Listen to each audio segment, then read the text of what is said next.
चवळा घेतलेला आहे, स्वच्छ धुवून घेते.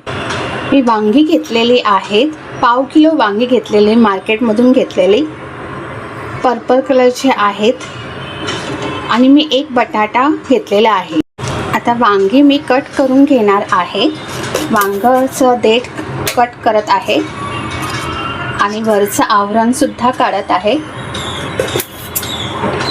आणि मधून कट करा जसं तुम्हाला हवं. लाल न काढताही सुद्धा भाजी छान लागते, एकदा करून बघा.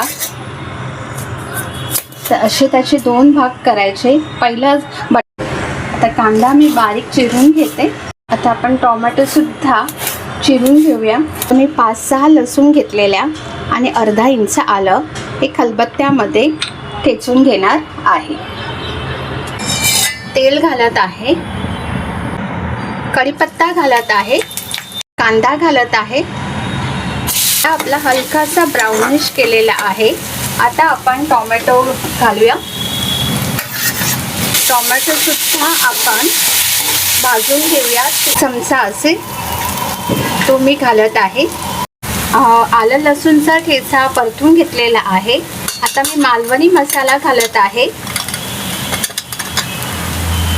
मालवणी मसाला 1 चमचा, 1 चमचा लाल तिखट, पाव चमचा गरम मसाला, 1 छोटा चमचा हळद, चवीनुसार मीठ. मसाले करपू नये म्हणून थोडंसं पाणी घालत आहे.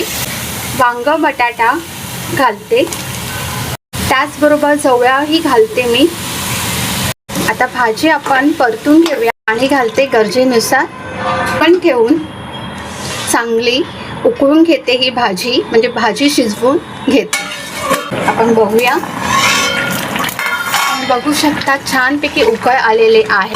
काढते. गॅसची फ्लेम स्लो केलेली आहे. पाणी ऑलमोस्ट कमी झालेलं आहे. इतकं पाणी ठीक आहे. मिक्स करून घेते. आता भाजी सुद्धा शिजलेली आहे, म्हणजे वांग बटाटा चवळा पण लगेच शिजतो.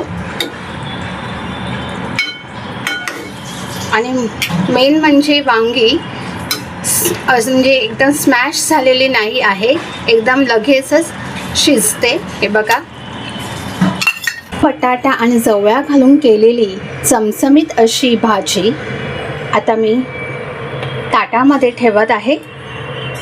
आणि आज मी चपात्या ट्रायंगल शेपने केलेल्या आहेत.